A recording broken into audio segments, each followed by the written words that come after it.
Tesla faces U.S. criminal probe over self-driving claims. Let's dive into what this means for Tesla. As you know, I am an all-in Tesla stock investor because I like the potential of full self-driving. Does this potentially mean that full self-driving is never going to be solved by Tesla because of this investigation? Let's find out. The U.S. Department of Justice launched the previously undisclosed probe last year. So this has been going on since last year. That's quite a while. Following more than a dozen crashes, some of them fatal, involving Tesla's driver assistance system Autopilot, which was activated during the accidents, the people said. Then the article seems to focus on picking examples of full self-driving where I think the context, at least to me, is pretty clear. This is about full self-driving and not necessarily the autopilot, which is what seems the investigation to be about. I have a Tesla, and anytime you get into the car, you turn on the autopilot. If you don't see those warnings, you gotta pay attention at any time. You have to be able to take over at any time. I don't know what's wrong with your eyes, probably. I mean, I get those all the time. It's very hard to ignore those. So, of course, the company explicitly warns drivers that they must keep their hands on the wheel and maintain control of their vehicles while using autopilot. Its features do not make the vehicle autonomous, the company says on its website, meaning Tesla says on Tesla's website. Such warnings could complicate any case the Justice Department might wish to bring, the sources said. So this is never near a done deal. Just think of that. It's already been a year, basically, since the investigation started, and we haven't heard of it until now. It's probably because there's nothing in it, I think. Maybe, but let's keep digging. Maybe there is something. Oh, and the Justice Department spokesperson declined to comment. Well, that doesn't really say much other than basically that just confirms that the case is real, in my opinion. But it wouldn't tell us whether there's anything serious going on or not. That's, I think, just pretty much standard.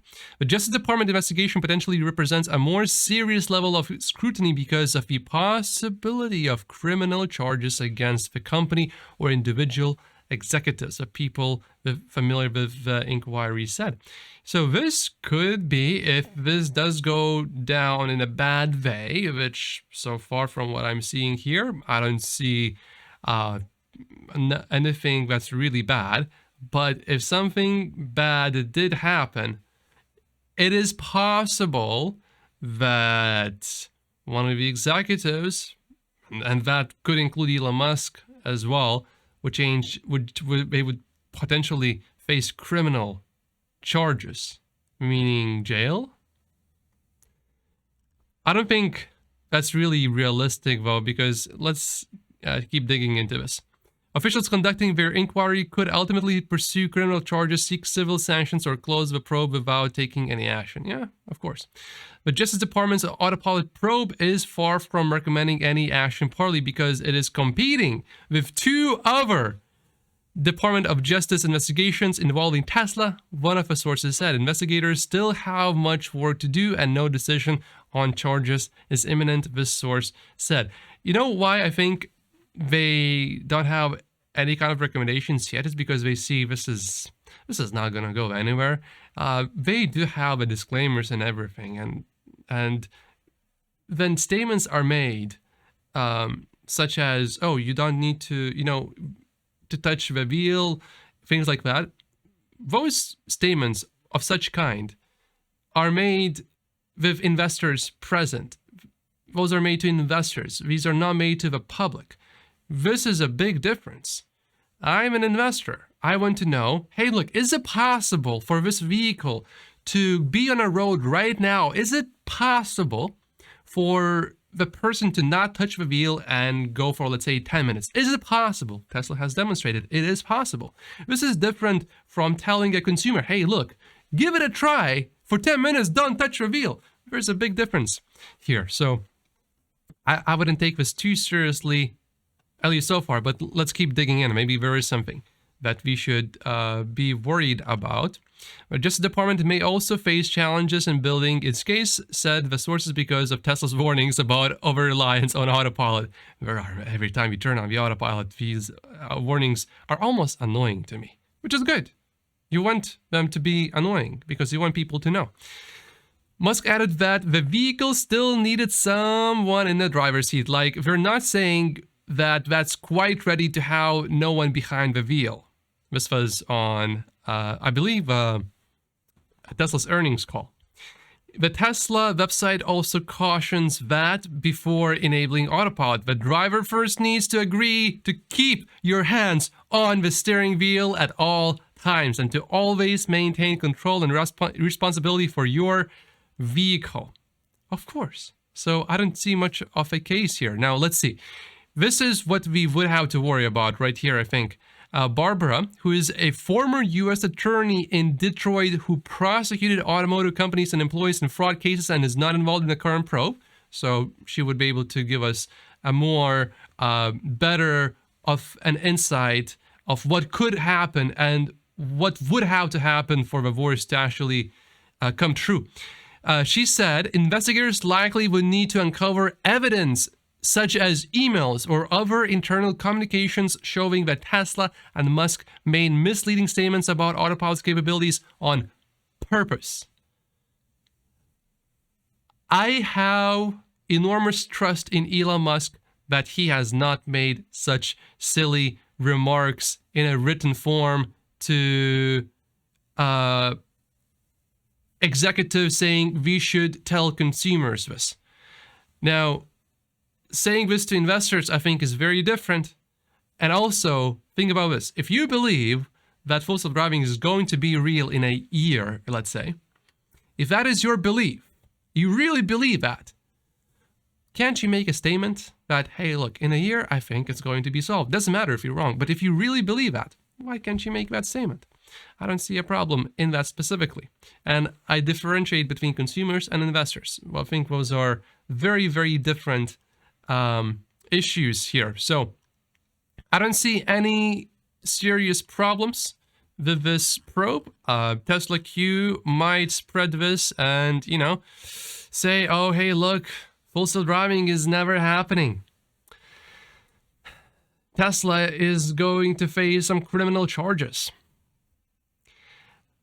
Tesla Q, Tesla bears, they will keep coming at us, but I don't see this as a problem really at all. I think it's just a matter of time before Tesla bears also do a U-turn. FSD, after all, is already capable of doing a rather smooth U-turn, and I think FSD, full self-driving, it's just a matter of time before we get really surprised, because check this out. Think about the speed of innovation when it comes to computers and smartphones. Think back to the year 1995, year 2000, and think back how fast computers have gotten better, and include internet on top of that. Many of us, I think it's reasonable to say, would find the speed of innovation in that field incredibly huge. But look at this chart. You thought that computers have made progress at preposterous levels. Computers getting better is based largely on the Moore's law, which states that the number of transistors will double about every 2 years. However, when it comes to digital technologies, and we look at AI models, look at the left here, model size in billions of parameters, it has grown at speeds that are absolutely almost impossible to even comprehend. The increase is not just doubling every 2 years. Look right here, 2018, 0.1 billion parameters. 2019, a billion. 2020, over 10 billion, another 10x. 2021, another 10x basically. So we're looking at roughly 10x increases every year.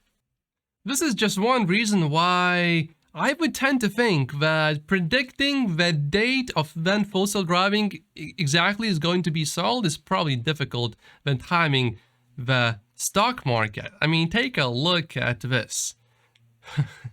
The growth. This is, you know, it looks linear, right? But this is actually a lot more than that. And we went from this Chuck Cook turn being basically impossible 8 months ago to now just being another Tuesday. It works. It's not that hard anymore for the car.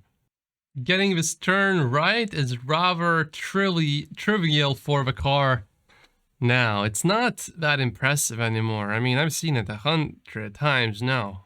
That's probably a low estimate.